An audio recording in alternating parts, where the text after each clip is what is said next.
You are now listening to Thinking Out Loud with your hosts, J. Lip and J.Rhodes. Thinking Out Loud, we back at it, man. It's your boy J. Lip, and I got, of course, my co-host in the building, J-Rhodes. J-Rhodes, what's good, baby? What you representing? What's good, man? Representing Detroit to Chicago. All right. And then, of course, my other brother, Levi. Levi, what you representing, baby? What's good? I'm from HP. I'm in Troy right now. All right. We got our special guest in the building, the homie, D.Woods. D.Woods, what you representing? What up, though? Westside ATB, J.Rhodes. I'm throwing hella gang signs right now, but it's cool.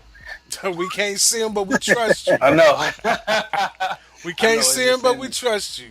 First and foremost, there's a term that we've been hearing about that has been popularized by a lot of media personalities called buy back the block. Is that something that you consider yourself to be a part of from a black perspective? What does that mean to you, and what is the impact that that will have on the culture? Go ahead. Well, that's been around for a long time. It's just the fact that we haven't been exercising that or practicing that. But basically, it means just controlling the area, the economics, and where you grew up at or where you live at.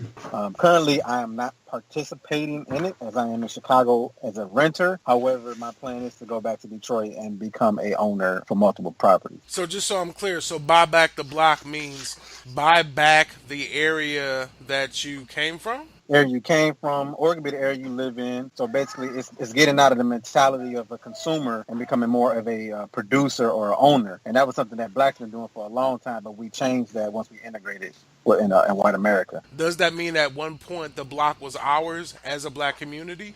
It can mean that. A lot of times, especially in areas like Detroit or even Chicago, in these highly densely black areas, whether it be the Black Bottom or Bronzeville, Hyde Park, these were, the black Mecca, the black metropolis at one point in time back in the 50s and the 60s. And then, of course, the riots came, drugs and violence came, and now a lot of these places are owned by other ethnicities. So buy black the block is basically us recontrolling and regaining the power and the wealth that we had. Does that mean that we were from a block, we lost the block, and now we need to purchase it back to get control over it?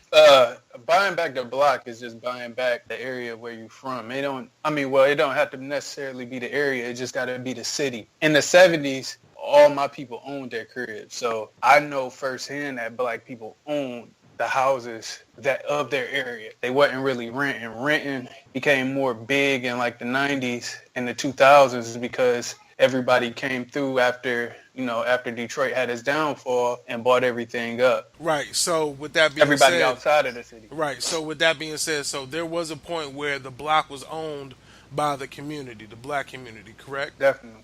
And people care more. And when you're an owner, you tend to care more about the community. It's areas in Detroit that look like goddamn Baghdad and the bomb that got dropped off in that bitch. Because, you know what I'm saying, niggas don't care about the block no more because they don't own shit. So when you own it, you're going to take care of it. And that's just how it is. Like, if you don't own it, you don't give a fuck about it when you rent. Yeah, I think it's buying back, basically buying in an area where it's majority black. Hopefully it's going in a positive direction, or you're going to take a negative, even if it's in a negative area, you're going to take it and turn it into a positive. In terms of a historical perspective, yes, black people own stuff, but they were still they were largely in lower socioeconomic, like the Black Bottom, that sort of thing. That's where my dad grew up at. And then eventually as things got better for the family, you moved up in house and moved to different areas and things like that. So with some of the black flight, or white flight, I should say, then black flight followed that, and now we are where we are today. Okay, so without getting too far ahead, buy back the block is a positive initiative that we should have as members of the community. Yeah, if you of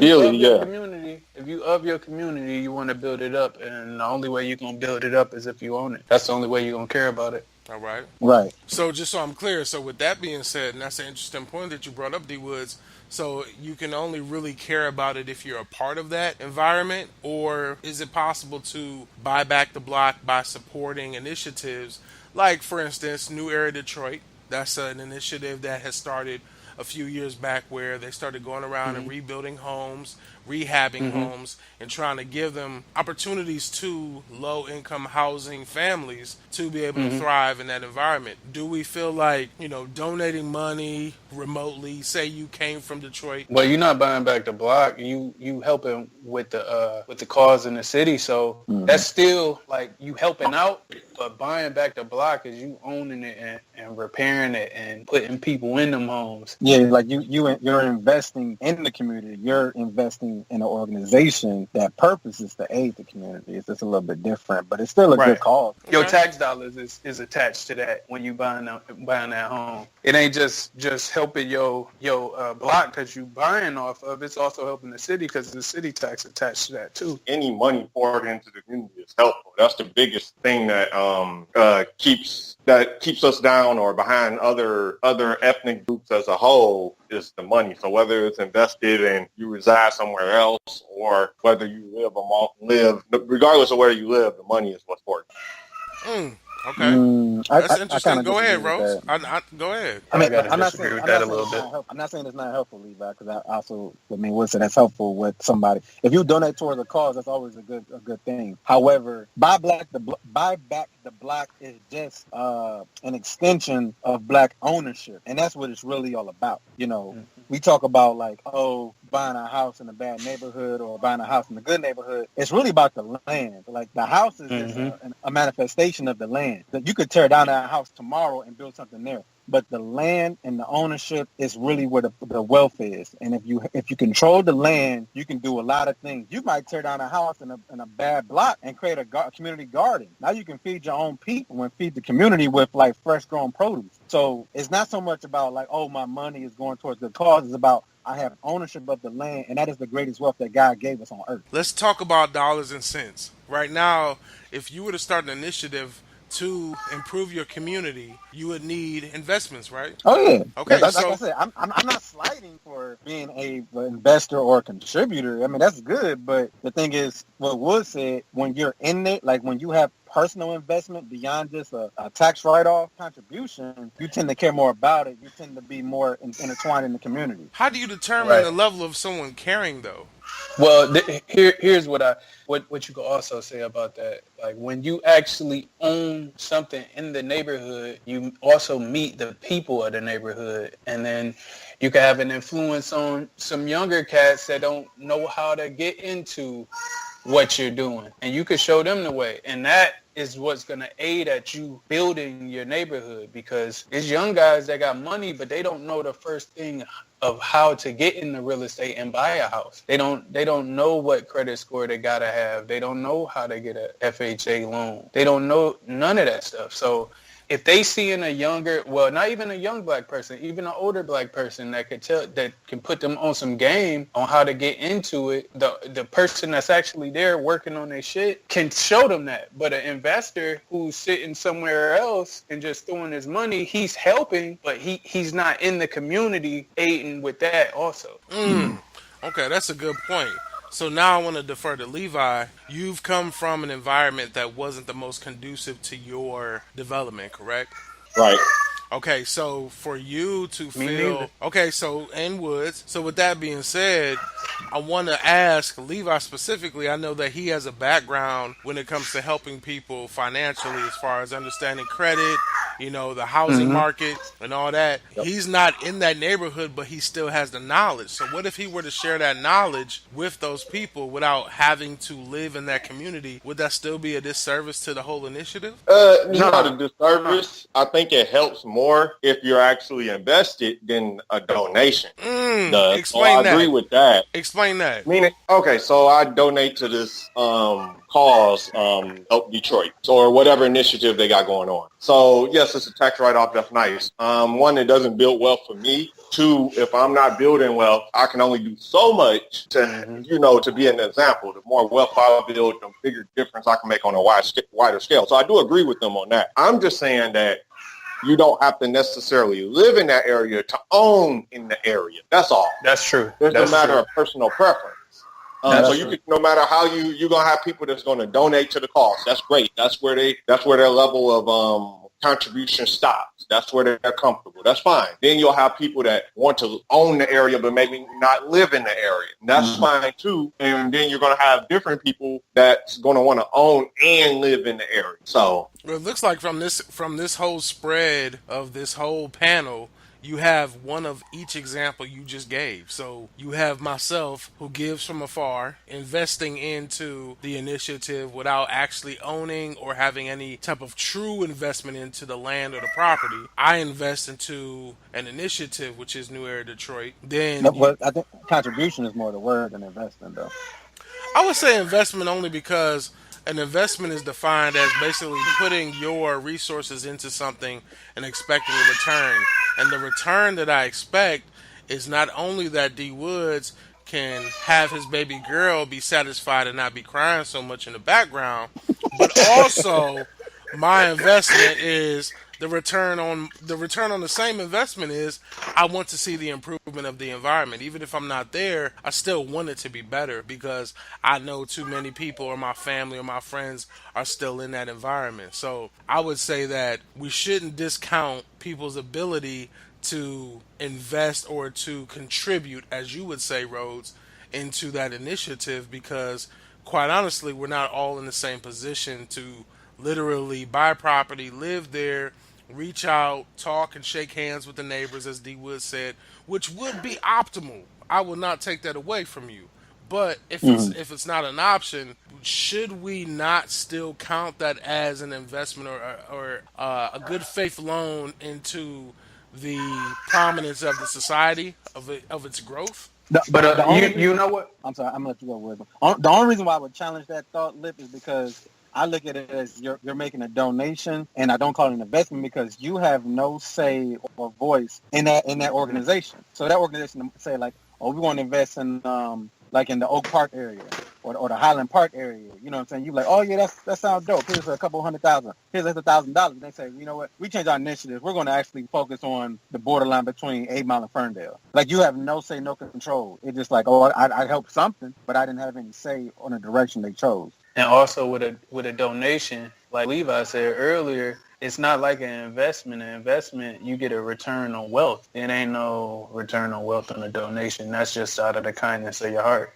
So really, to me, the investment is actually again the return on investment is the benefit of the community because just because you're not there doesn't mean you don't want to see the growth and the strengthening of that community. And that's my only point as far as the determination of am I investing? Let's say $500. New Era Detroit takes my $500 and they use that to buy supplies, to repaint, to rehab a house, versus me saying I put that $500 in the stock market. Either way, Hmm. I have no control over what happens to that money after I No, put it. that's not true. That's not true. That's not Explain. That's true. that's I not true. disagree People, with that too. Go ahead, explain. if you But if you doing your research and I mean, well, either you kind of right. It's kind of tricky, but if you doing your research Hold and on, you you said it's really, kind of right though. Hold on, let's get back to that. You said it's it's it because you never know. exactly. Market You can never crash. know. You never know. But the people that get rich off of the market, people that got hedge funds and all that stuff, they're successful in it because they do their research and they find out how it goes. But someone It's could do the just same not. research and look at the rehab probability and the return on investment on the let's say the west side, let's say Metro Detroit west Mhm. side area. You can do statistical analysis on how much do you have to put in to be able to rehab a house and resell it or rent it out to tenants given the same risks. You know, you have tenants that may bail, poor you have a poor disenfranchised environment that may destroy what you've built up. Like you still have the same risks, in my opinion, as you do with a stock market where I can invest the same $500 into Beats by Dre headphones. Let's say I invest my No, five hundred Look, dollars. look, look. it's Here's different. what's different. We're talking about FHA. The house got to be ready to go. It ain't gonna be no fixer upper or nothing like that. So you could get in it and you could get tenants. Yeah, but your And what tenants may be another garbage thing. though. Your tenants may destroy the home though. No. Let's take a step back because we totally off principle. Off principle, if you make a donation to an organization, like I said, you have no say on what they do. You may read a statement they release saying we want to revitalize this area, but you have no say, and then they change their direction. It's just like, oh, well, I donate $500, as opposed to a shareholder. $500 might buy you a fraction of a share, maybe 2 or 3 shares. However, that CEO works for you because you are a shareholder, and technically, the more shares you buy, the more interest in the company you have, and that means more power, and you can vote the CEO out. You Well, could donate $1 million and to and be still more have no specific, control of that organization. and to be more specific, with that little $500, when we talk about like New Era Detroit versus Apple, with that $500, I have no voice in Apple. So to me, Right. But Not with 500. going back to investing, that $500 can grow, and you can get that $500 back. You can sell that share tomorrow, give it to your son. not Donation, it you don't get depends that on back. but it depends on the market though, and that's my only point Right. But is that's the difference the between an market. investment and a donation, though. That's But the difference right there. okay, so that's also saying that the difference between donating to your church is different than donating that same church tithing and offering to the stock market as well, where you don't really have a voice. You're giving the money up and you're saying, I believe in what this initiative is, so take these funds, do with it as you will, because I trust that it will have a Nah, gain. look. Go No, ahead. that's wrong. You got that wrong, because as a shareholder, it just depends on how much you have No, I'm not for saying your a voice to shareholder. be I'm saying louder. no. What I'm saying is literally like I'm using a very specific example for Apple right now, and I'm not going to look it up because time is limited. But I bet you for $500, I could maybe get half a share of Apple right now. That five Mm-hmm. hundred Half a share. dollars, a quarter of a share. I don't. It don't matter. Like at the end of the You day, know, that $500 is not going to give me a voice to dictate how they release their products or how they develop their technology. It's just me buying a share into something that I believe in. So with the same right. thing with New Era Detroit or with buying back the block, it's the same thing. I'm putting my money up and I'm saying I hope you use the No, money in a good way. No, But it's different, though, bro. no, it's It's not the different, same. bro. hold on, let me Levi. You said something. Go ahead. Your donation is just a tax write-off. You have no say. If you buy a house, you have the rights of everything on that land, even the air rights. Like you got complete control. And just to keep it on that example, let's say you did $500 every year. You're right. $500 won't get you much say in Apple. However, each year you invest $500, your shares grow, your percentage grows in that company. As opposed to $500 donation every year, you don't grow towards that organization. You just help them out $500. It's totally different between investing and donating. Totally different. Right. I agree with Rose and Woods. You don't get a return on investment. There's a historical trend. You don't even have to invest in one company, for example. You can put it in a mutual fund, spread it out over it. But and you can see, okay, over the last 10 years, I've get this back. Basically, an investment is a wealth generating tool, hopefully, if you use it right. A donation is something that's given out of the kindness of your heart. So the intended purpose of it is two completely different things. When you're doing an investment, it's probably not necessarily to run the company unless you're investing on a large scale or to have a say-so on the company, that sort of thing. Is more or less you trust that the way the company is run. They got people there. That's what they got, a CEO and the board and all of that. Management team that run the company, you trust that they're going to make decisions that's going to be profitable and therefore give you a return on your investment and therefore create more wealth for you. When you're giving a donation, it's to go towards a good cause. It's more of a heartfelt thing. It's not the primary purpose behind it is going towards something that kind of should tug at your heartstrings versus the primary purpose behind an investment is something to make you generate wealth. It's not to kind of make you feel good on the inside. Like you're going to feel good when you get this money. Okay, so to close that out, so just so I'm clear, we're talking about the difference between investing in Detroit, well, not Detroit specifically, but we're going to get to that. Investing in an environment, an urban community, investing and donating are two different things. One is a selfish slash self-investing act, and one is an act of basically trying to grow because you have I guess you would say your emotions are involved and you just want to see success for that community. Is that a correct statement? No, I mean, you Nah, twisting that words ain't no around. 'Cause, selfishness. Ain't no yeah, selfishness in investing, man. right. Okay, so It's which bigger one? So because which when you one went should you when do? look Can it be beneficial? Yes. Can it be yeah, beneficial to you as an investor? Yes, but it's not a selfish act. nah, because whatever you invest in, you could pass it down to your family.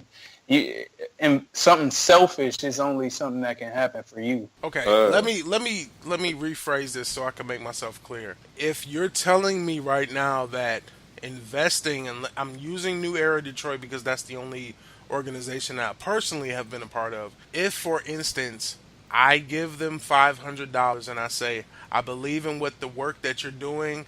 I believe in rehabbing the community and making it better for us to bring back our culture, our community, our Black Wall Street to that city. If I give that $500, am I investing or am I donating? You're That's a donating. donation. But they Donation. also have. So they that's have it. Wait, members- hold on. So we said donation. Yes. Okay. If you give it to them without asking for a share in that company, Oh it's no, a no, donation. never that, because there's no shares to be distributed. It's a group of Yeah, they're individuals. nonprofit. Yeah, there's a Okay, group of so it's there a are groups- donation. right. So it's a donation, and with that, that's more honorable than investing and expecting a return. No, it's not. No, it's not. right.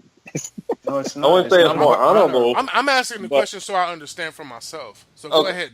I wouldn't say it's more honorable. I would just, but I do think investment is selfish. Now, what you do after you get the You return said- on the investment You said it is wow. don't have to be selfish. Levi, Like when I invest in something, I want bread. It's simple. I want bread. Fuck all the other Yeah. shit. Now, once I get the bread, I might give it to my son or my peoples or whoever, whatever I decide to do with it. I may blow it all. It don't matter. And the funny thing You is got the right we to do were what about you to want be with done with this whole topic, and then Levi just negated everything that we just talked about. And No, said, because you didn't give me a chance to answer when they said no, it's not selfish, and then I was like, I was thinking yes it is, but then y'all moved on to the next one. So okay, go ahead. go ahead, And Levi. I Go ahead, apologize go for ahead, that. Go Levi. ahead, explain that. no, I'm just saying, like when I invest in something, if you invest in something, you're putting money into something, hoping that you get more money out. That's the whole goal of it. Is it selfish? Yes, but is it? No, it's now, not. what No, it's you not. want it's to not, man, return bro. it Explain it to given. him. Explain it to him, Okay. y'all.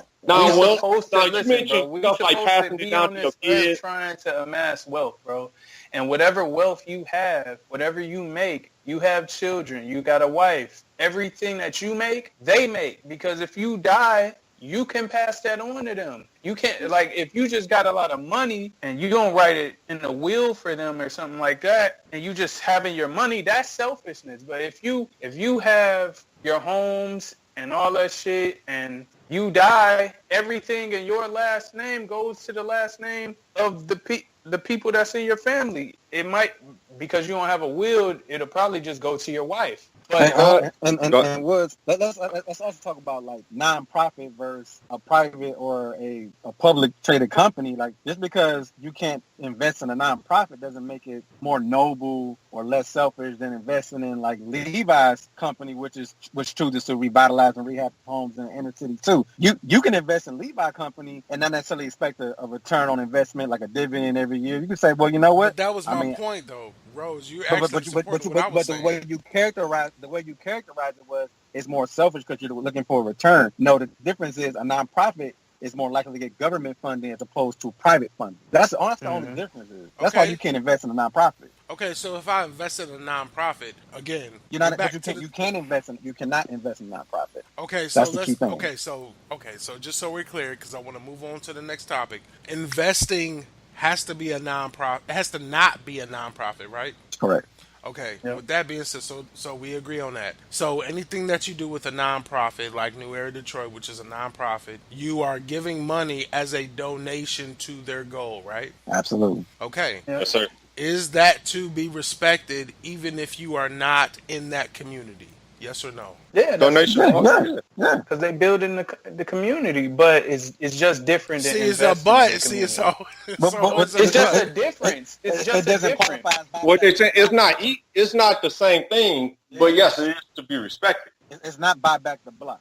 Okay, so Exactly. getting back to buy back the block, going in on that kind of segue-ish, people who come from the community, and just to give background, myself, Metro Detroit, I was born and raised, I was raised in Southfield. I had some experience in Detroit. I know that Rhodes, you from the east side, right? That's right. I know Woods, you from the west side. Yeah. And I know Levi, you from Highland Park. Yep. All right, so with that being said, we got 4 different areas of basically a microcosm of a black community that exists where there is a huge disparity between the haves and the have-nots. how do we determine that there is a loyalty or an expectation to support that same environment that you came from despite its conditions? And the reason why I ask this is because there's been a lot of controversy about black people killing black people, niggas shooting niggas, niggas robbing niggas, breaking and entering. Deflection. Say it again. That's Woods. deflection. That's deflection from the real problem. That's all. Yep, Okay, exactly. so if that's deflection, explain how it's a deflection if it's something that at least two people on this podcast have experienced. And I bet you it's a third, but we're going to say two people right now have experienced that same type of controversy in those same hoods. Can you allow me to clarify the real question? Oh, yeah, bro, this is thinking out loud. You don't have to ask for shit. Clarify. I think the real question should be reluctancy from people who are from the area but have moved away.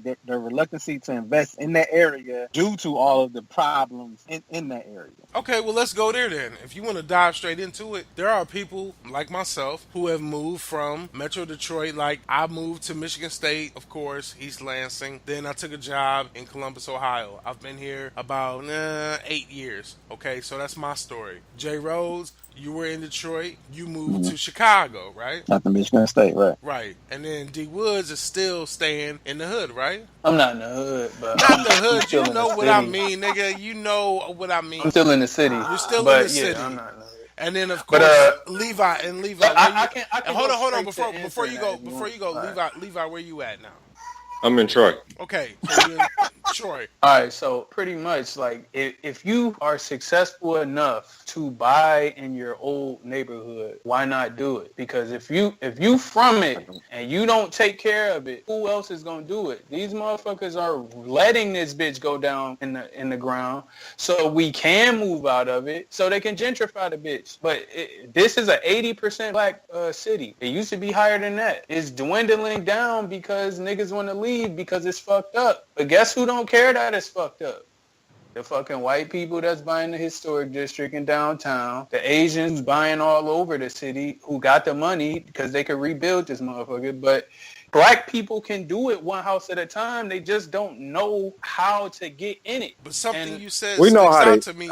I Go think ahead, we know how to Levi. get in it. I think we know how to get in it, but what's the difference of me buying back one house? What am I changing versus Dan Gilbert buying 40 apartment complexes or all of that? That's a whole different wide scale change. My nigga, That's a Rome big wasn't difference, built Rome wasn't built in a day. You gotta take your baby steps if you have to. Yeah, and why wouldn't it be better for you, an African American from the area, to buy back a house and give good fair housing to somebody else, as opposed to Dan Gilbert, a billionaire, and his multi-billion-dollar company buying homes, and they have really no invest. Their interest lies in money. Let's just be Right, honest. they ain't gonna come in the neighborhood, lay no game to they community. He Right.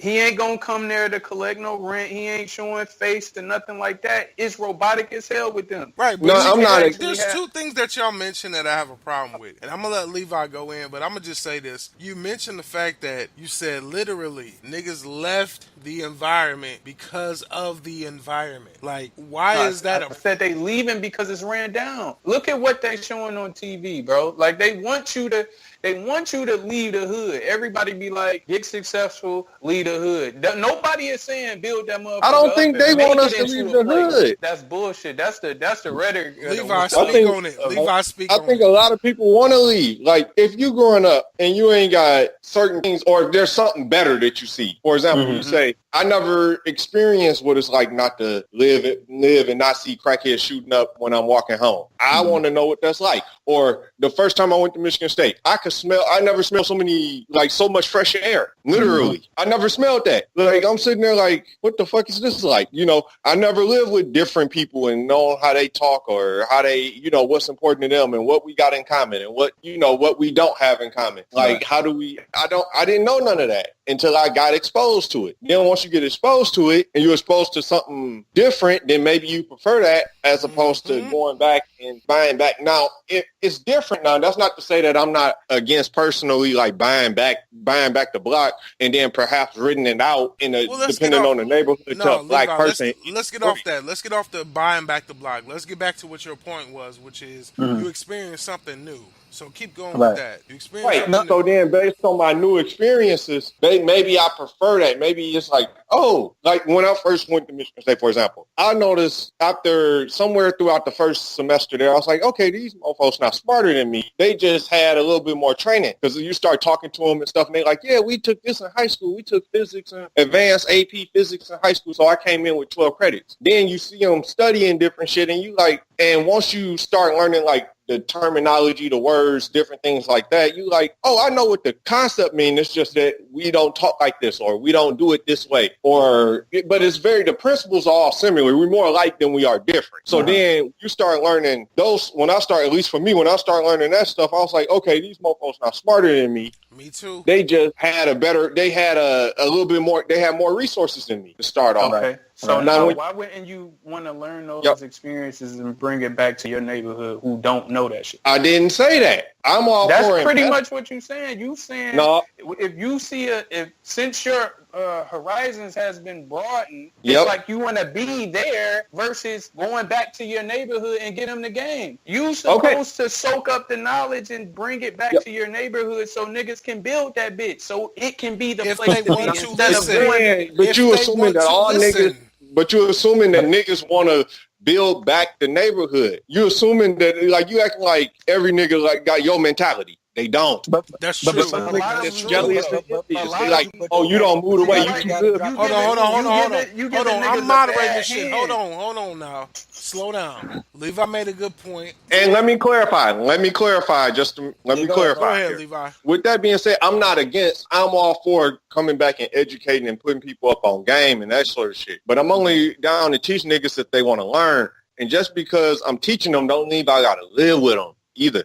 I ain't say you had to live with them. It doesn't, but here's the thing, though. See, we all came from a disadvantage in Metro Detroit. You know, let's be honest. Like, even the best schools in Detroit are probably just on par with like the average school in the suburb, in the suburban Metro Detroit. That's true.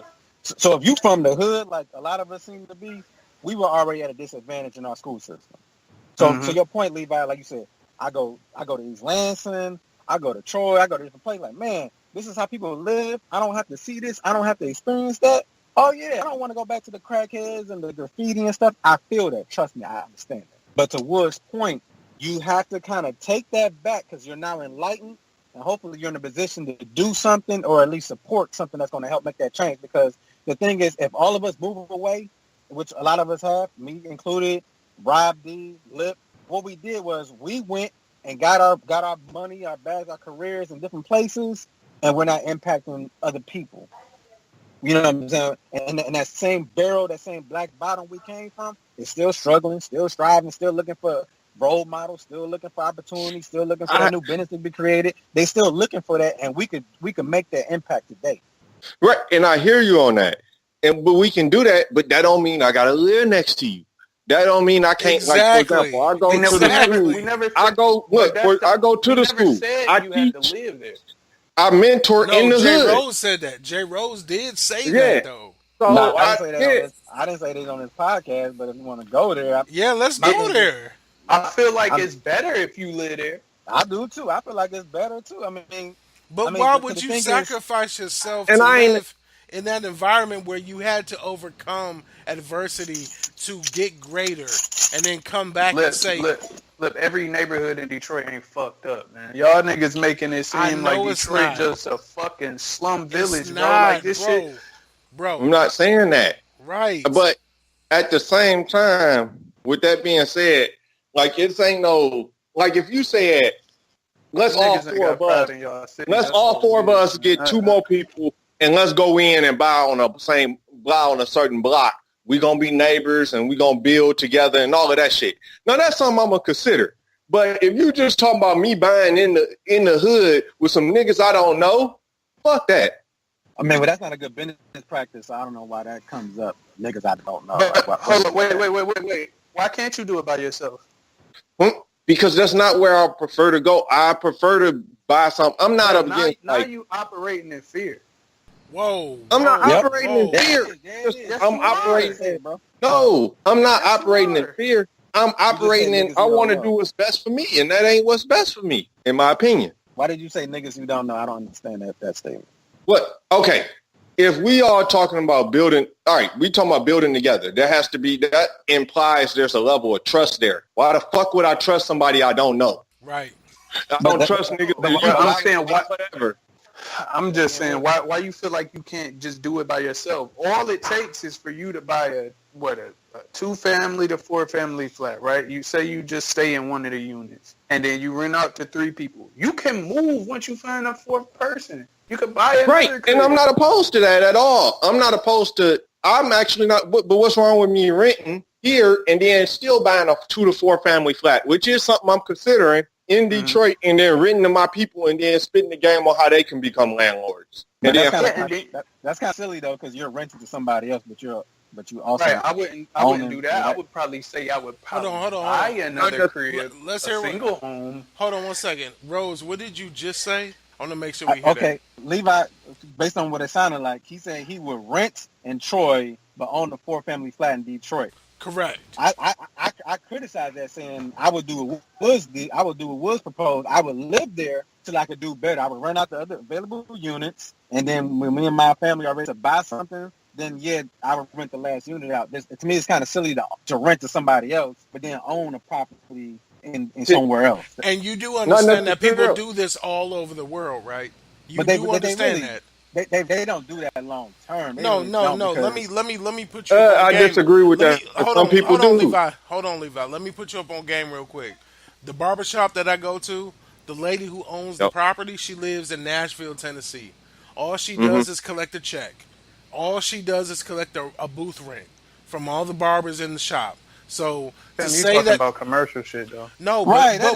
But we're talking about semantics when you get to the. We're talking about ownership, right? So she owns a property. Or residential. She owns a property. She rents it out as a booth rental fee to 5 barbers. They pay her, and then she pays her mortgage. And once her mortgage is paid off, she's getting cash hand over fist. It's all pro. But she's not renting. She's not renting the house she lives in. No, she owns it, but she doesn't live here. She's in Nashville, Tennessee. That's different. That is totally different. We're talking about ownership. My case, she owns the building that she's leasing. It's not renting. She's leasing it to the barbers, and they pay the note on the commercial property. No. They pay her rent. They do pay her rent. Yeah, it's booth rent, but that's pretty much just paying a lease. Yeah. Okay, so that's all semantics. That don't matter. Exactly. We're talking about you're talking about the difference. You want to rent to a potential another ethnicity in the suburb of Detroit, and then you want to own property in Detroit, but you're afraid to live there. No. Here we go. I didn't say rent. You misheard what I said. That ain't what I said. I said I'm looking into buying a 2 to 4 unit property in Detroit. Right. But that don't mean I have to live in that unit. Why not? Right, you won't get the 3.5 down payment. Fine. He don't care. If down payment is a dumb move anyways if you're moving into home ownership. I personally disagree with that after working in the mortgage business. Let them know. That's how people get shit upside down. Hold on, Levi, I just want to clarify. So you would buy that property in Detroit to rent it out to somebody else, but you would still be renting yourself? I might rent, I might buy myself. My personal home ain't like a personal home ain't the investment that people think it is all the time. Like, but I'm saying, but you would invest in rental property for yourself to rent property that you rent to other people, but you yourself would still be a renter. Right. No, I'm not saying I would be a renter or I wouldn't. That decision I've made. I'm saying that the value of owning a property and renting it out and being a landlord and generating wealth is a more effective wealth generating opportunity than buying a home for your own family first and then waiting until you build up enough cash to buy a second property. That's true. Because you're making money. Unit. Not if it's a 4-family unit. If you buy a 4-family, you live in one. Say you stay upstairs or downstairs or whatever. D-Woods, hold on. People. Let me interrupt you real quick. What you are referring to, you keep implying that if you live in that unit, yes, it's more beneficial to you. I agree with you 100%. Yeah.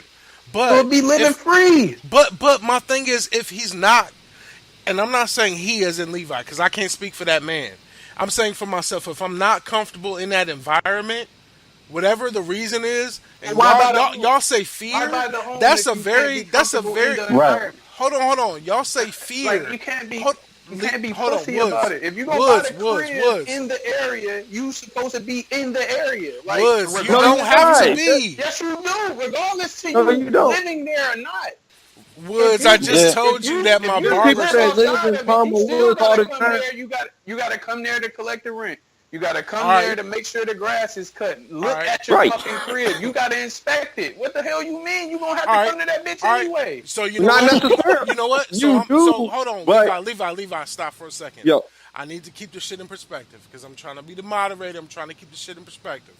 I want to remind y'all that the example that I gave before this topic is there is a woman, a lowly Asian woman who lives in North Carolina who owns a property in Columbus, Ohio, and she gets her money sent to her from booth rent. It's not a lease. It's not a 2-family or a 4-family flat. She owns property in an area that she knows she can make money off of, but she doesn't want to live here. So she But moved. look, So your example is flawed because that's a commercial property, and it at the end doesn't of the matter. day, It's the she same still thing. you You could do the same thing. At the end of the day, she still owns the home that she lives in. Okay, She's so what? buying it. So Say so that. so so hold on. And again, being a moderator, I'm just gonna ask you this. Rose specifically, if she owned a home here that was a 4-family flat, and she had Uh-huh. 4 families living in that home, but she Yeah. still owns the property and they're sending her checks, she doesn't ever have to come back here as long as she getting her money. No, I'm not arguing that. I'm saying that at least she owns the home she's currently staying at and still collecting the rent. My problem was, why would she own a property, rent it out, and she's still renting, making somebody else rich? Makes no sense. When you can live there for free, like Wood said, and you can take your trips way faster that way, and then you can buy what you really want. But what if you don't It want makes to no live in sense. that area? What if you are buying property in an area you But don't want to live in, but you know I'm you gonna can go back make to what money? I said again. I'm going back to Don't what buy I the said again. house in the area you Why don't would you want to buy be the in. house there in that area? Maybe you can't do that, but maybe you only got $10,000, so you buy a house real cheap and you fix it up. But the thing is, you buy a house in the area that you want to live in, but you want somebody else to stay there. You have to be the example sometimes. Say, you know what? Yeah, this area No, is you. bad, but you know what? That's I got bullshit. other people in the That's neighborhood. That's bullshit. Cut that the grass. That's bullshit. That's bullshit. not bullshit. Yes, it is Y'all bullshit. tripping. You do not have to live by example of how you want to handle your business. If you want No, somebody to or rent it, no. and you Now want you a fair said, return on let it. me ask. Let me give an example. You said, why would I want to buy a 4-family flat, for example, and not live there? Because I'm not exactly sure that my wife I said, and why our would you 2 buy kids that? want to live in one unit of a 4-unit home with Levi, sharing borders 3 other. Levi, I said, why would you buy that, not want to live there and still be renting? The renting is the key part. Because I can get, all right. So now if I'm invested if I buy a home, so I take that same money, instead of buying a 4-unit home, I buy a 1-unit or 2-unit home or 1-unit home that I live in, right? Okay. Your home that you live in, until you sell it, that is not an investment. You are pouring money into it. What's the difference between that and renting? Yep. No. You're not making money. Your home that you live in is not made for you to make money. What did Wood You're- say? And this Wood is said why buy a we say two-family you buy or a 4-family. 4-unit. Exactly. Hold on. Live Y'all in talking at one. the same time. Live in- I wouldn't live with Hold 3 on. Y'all talking at the same time. Wood, say what you was gonna say. Go. No, let Ghost finish what you were saying.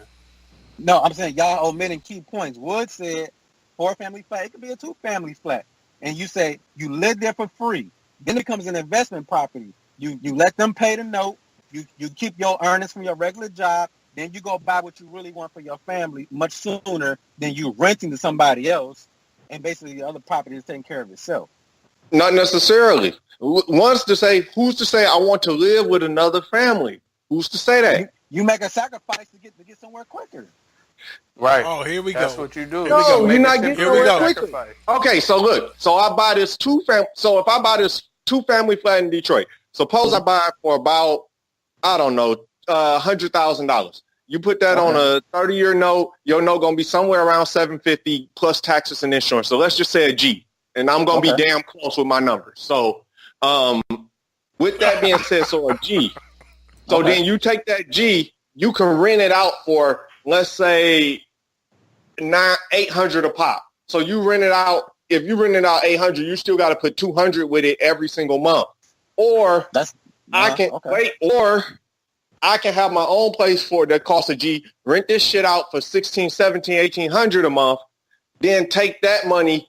I'm pocketing 800 a month. I'm only paying 200 for rent, and then I can get ahead quicker Absolutely. because you generate more off two people. That shit is math, though. Furthermore, No. You Huh? only pocketing 600, Levi.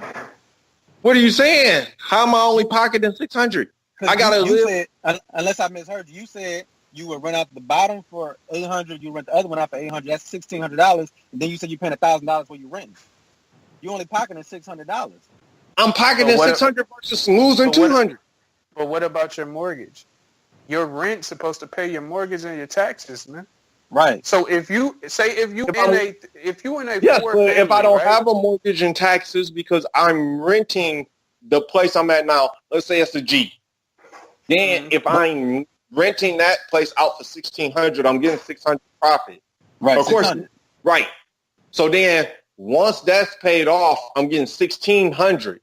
Then That's 30, every you month just I'm said 30 getting years. You positive just cash. said 30 years, Levi. So that's 30 years for that. So let's keep it in perspective. Look. Right. We're not gonna go into the semantics. So you of- talking about hold after it's on. paid off? No, That don't, before it's paid off. Listen.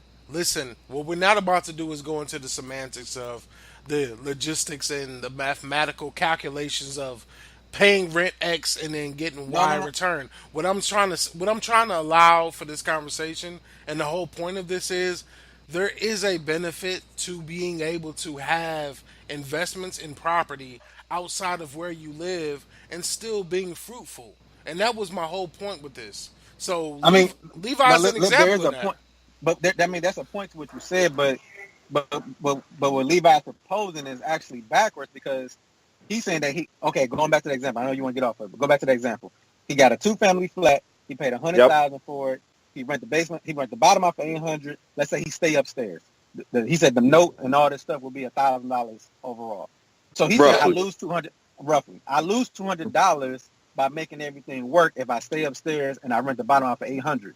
That's still, and let's say hypothetically you were bringing in $1,600 every 2 weeks on your income.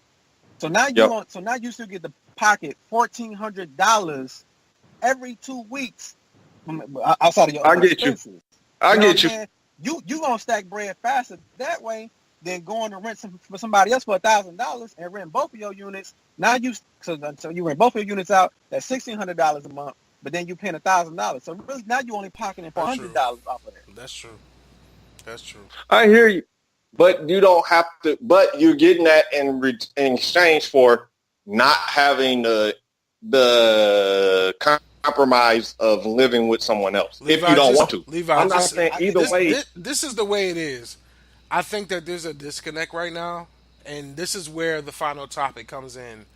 Is there an obligation that we have as black men, black people in general, to live and thrive in the environment that we want to, I won't say exploit, but we want to benefit from? Like in Levi's example, I will say definitely. His plan is golden if you don't look at the fact that he's renting outside of the city that he's charging other people rent for.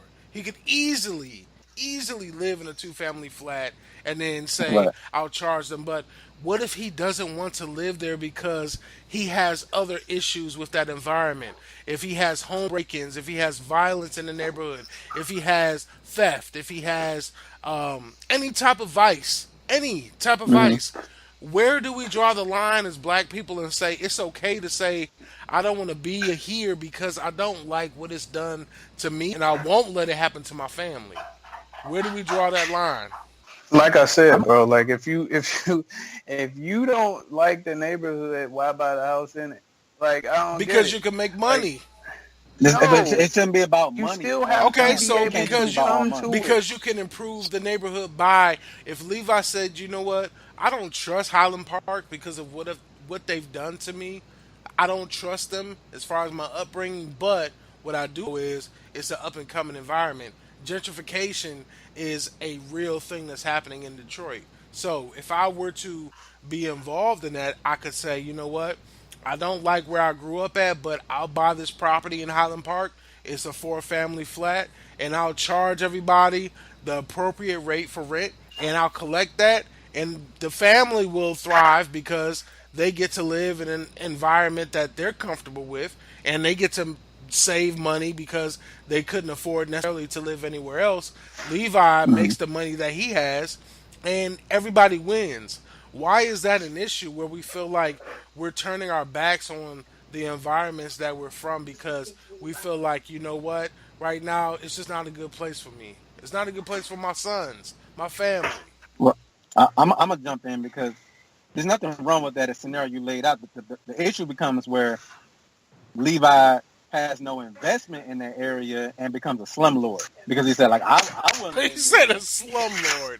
Well, no, for real. That's the difference between a person who's involved in the community and a person who just owns the property. That Now, is if not Levi, true. That's not no, true. let me Don't. explain. Let me explain. So let's say Levi bought. Matter of fact, my dad had a four-family flat on Lenox and East Warren on the east side. Not the best area, you know what I'm saying? Wasn't the Mm-hmm. worst, but definitely one of the best area, right? He had a four-family flat. He could just be like, "Oh yeah, I own it. It ain't really that much to it, but Section 8 people maybe rent it, or I could rent it for like $500 each unit, something like that, and just call it that." But my dad, he would host fish fries. He would have like little events on the block. He'd make sure the grass is cut. He would cut a neighbor's grass who are elderly people.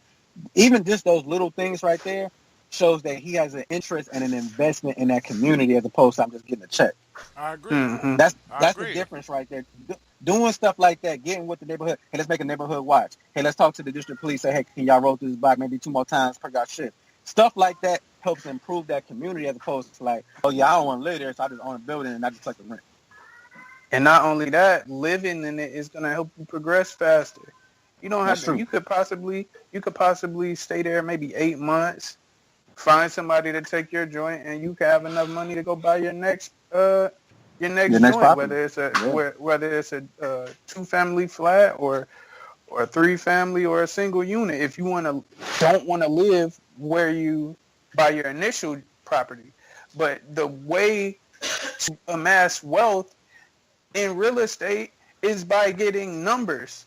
You have to get a four-family and a two-family and a three-family. All that single-family shit, that's pretty much for you.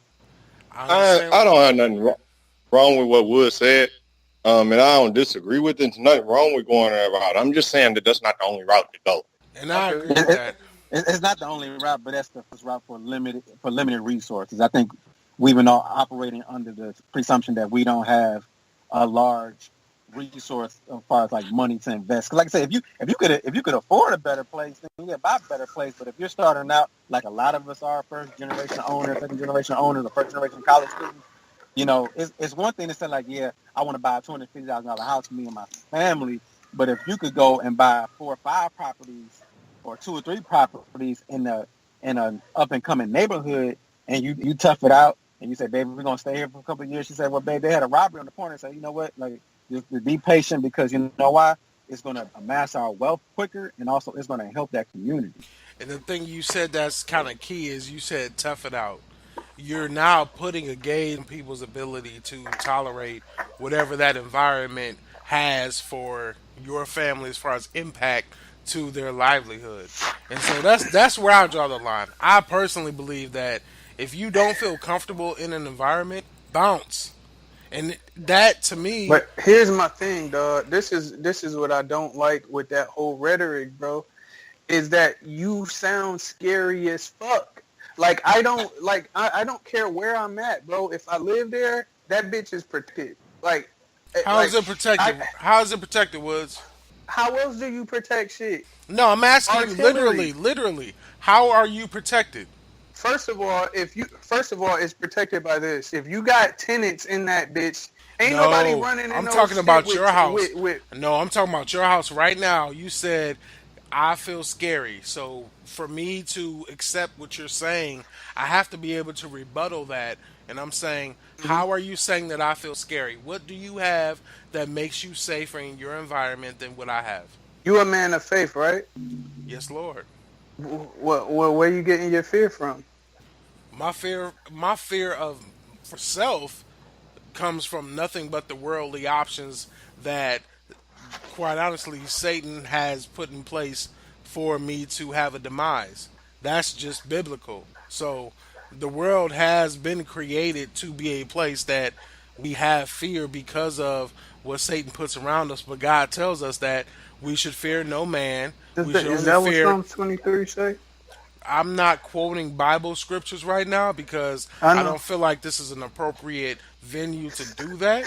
What I'm saying is, quite frankly, if we're going to be just straight up blunt, I feel like you have a confidence in yourself and where you live, and I'm not disrespecting that at all. And I hope that you thrive in that. What I'm saying is, if I don't have that same comfort level, why shame Hmm. me for that? I'm your brother. I'm not shaming you. You the one that's you from it, You right? are shaming it if you say you pussy. But That is this is. shaming someone. I'm just saying it That's sounds like shame. it. But it I'm sounds listen. like okay. But you said You it know how sounds I like it. talk, But bro. It ain't really like saying like I'm saying it, bro, three but years ago you said it was a it's, herb. Like, come on, man. We've been doing this shit for too long. I'm We saying, know bro, each other now. wherever Like, you're from, you should not be scared of it. You should have been mixed, intertwined with that neighborhood, bro. If I go back to my neighborhood right now, I don't give a fuck who there. I'm not scared of anything in that neighborhood. Not a you know goddamn thing, what? You because know I what's know I was funny? that bitch. You know what's I funny? was What? in the What? street. Levi, Okay. Levi, Okay. So Levi, can I ask you a That's question? Levi, can I ask you a question? yeah. Levi, Hmm. I want you to tell them what happened with when you were in Highland Park because Okay. that to me So is something that so needs to I be grew known. up. So yeah. So I'm on the block, and I When is go this? trick or treat. When, Huh? when is this? When is this? This This one is as a when he was a kid. fuck kid. Okay. I mean, you Right. got to So clarify. You didn't, Oh, now my the fault, my neighborhood is fault, my different. fault. I'm just like But listen anyway. to the story. So mhm, anyways, I go. Parents take me to go trick or treating or whatever. mhm, So I'm like, I don't know, 8, 9, 10, some shit. So anyways, I go trick or treating, and the same people that gave me nice and oh he's such a good boy. Well, I had only went to their house, start eating candy, and literally got poisoned from the candy. Had to get my stomach pumped. okay. mhm, So I knew it was their candy because after I went trick or treating, I knew who house I got what candy from, Uh-huh. and that mhm. was like as soon as I started eating it was them niggas. Anyways, that's the same people the same people that got neighbors down the street that used to do shit like. Now I had people I fought and people like for every event I didn't pick on nobody, but I ain't gonna say like ain't nobody punked me, but Mhm. people mess with me until you fought back. But I was one like I ain't never start no shit. But if you start something, then okay, it is what it is. I'm gonna defend myself. So, anyways, Right. the same niggas that like across the street from me. I used to ride my bike. I'm riding my bike, whatever. Now, for example, he didn't like the fact that I had decent grades, good grades. You know how you always blah blah blah. He's the smart kid. Except the only difference was I was athletic too, so then I go on the basketball court and beat you too. So anyways, this nigga wanted to put sand down right as I'm going into it, so I could basically skin my leg and basically fuck myself up. It's too many people. I say that to say it's too many people that's trying to bring people down there. And you like say it's only one or two. Do I walk around in fear? No. But do I want to put up with the bullshit and the fuck shit? I ain't got time for that. I ain't got time for, or even more recently, like we graduated when Lip moved down to Columbus and then Tia moved in, for example. Uh-huh. So we living in the hood in Lansing. I don't have these connections and stuff, and I ain't have all these connections in the hood and shit. So like that. Like you was intertwined, you had niggas like, and that was people I knew, but my people I knew was my cousin. My cousin didn't stay next door. He could come right over, but he didn't stay next door. So the niggas that moved in my hood was in and out, because it was renters and shit. So it wasn't nobody there that was consistent. That's my age. That now it's all new niggas every 2 or 3 years or whatever. So anyways, bring that to Lansing, kind of similar point. I don't know these niggas. It's the hood, whatever. That's all we could afford at the time because neither one of us had stable job. This was before I got on. Let's see. So we move in. These niggas, now I'm not scared. I've been in the hood before, but here I go back in the hood. So them niggas looking at me. We the only apartment in that complex with 2 cars, where she had a car, I had a whip. And then niggas, when I go to work, they didn't do shit when I was there. They didn't say shit to my face. But while I'm at work, niggas knocking on the door, peeping through the window at Tia, like, hey, what's up? You know, trying to get on this, that, and the other. Yep. And then she come like, I'm not comfortable. She looked me in my eye. She said, baby, I'm not comfortable,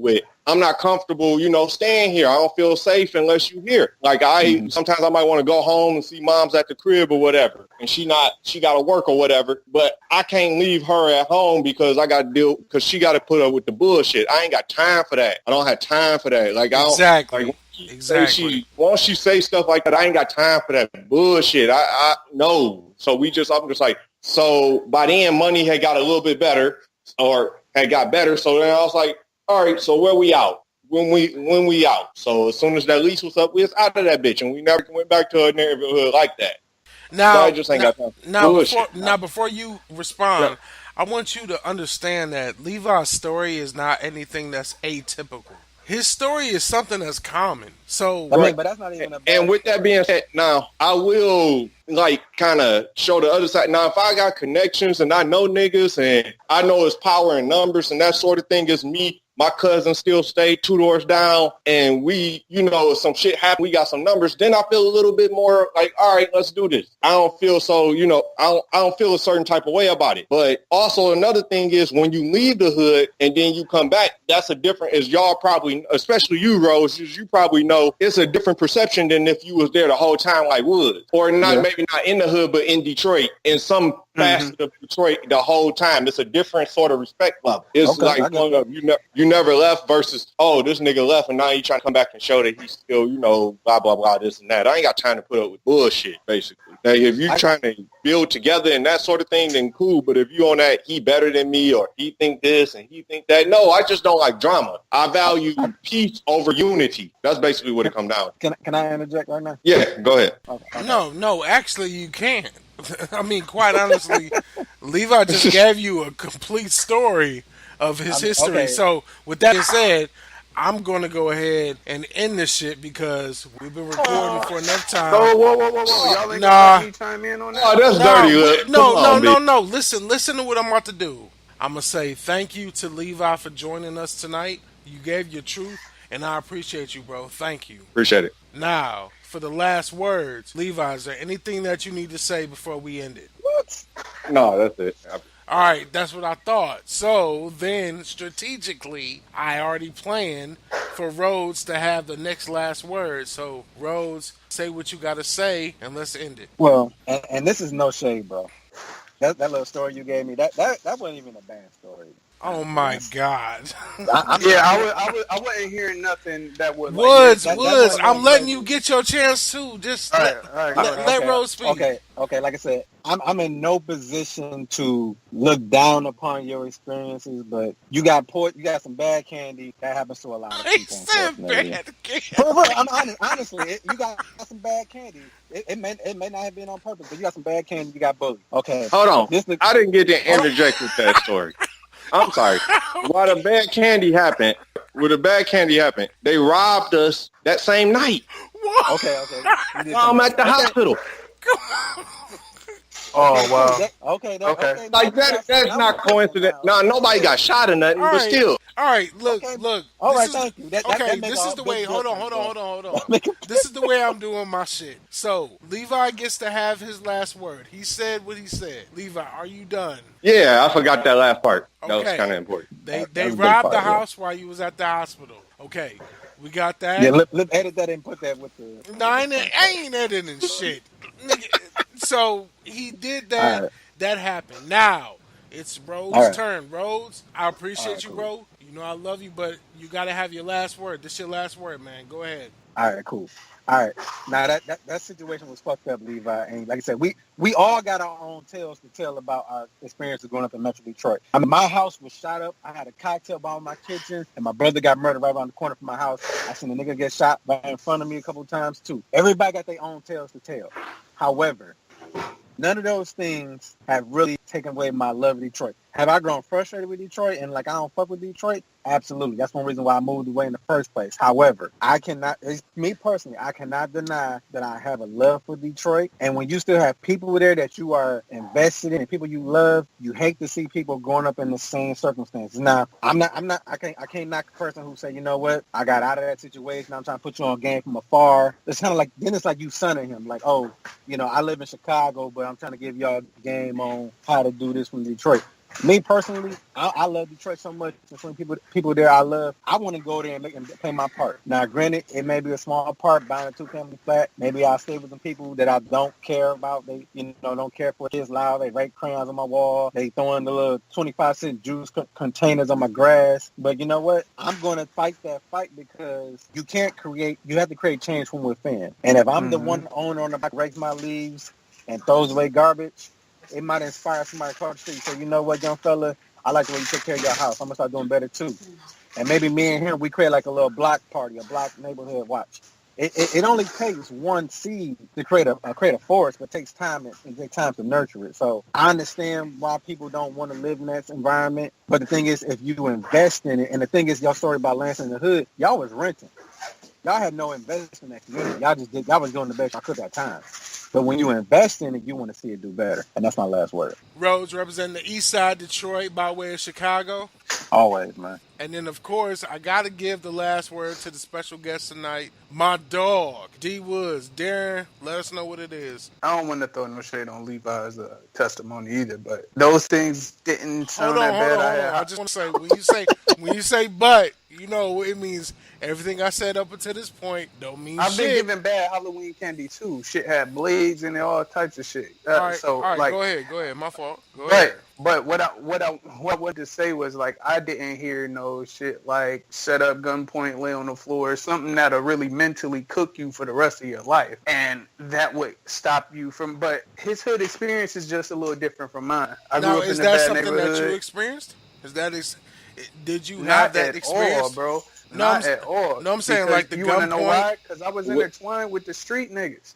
Like, I knew all of the street niggas. I knew the drug dealers, the killers, the robbers, whoever. Niggas would come to me, like, when my little brother would come home with his out-of-town friends, they'd be like, yo, can we fake rob y'all niggas? And we'll get y'all shit back and just take your brother's friend's shit? Like, bro, no, you can't do that shit. Like, what do you mean?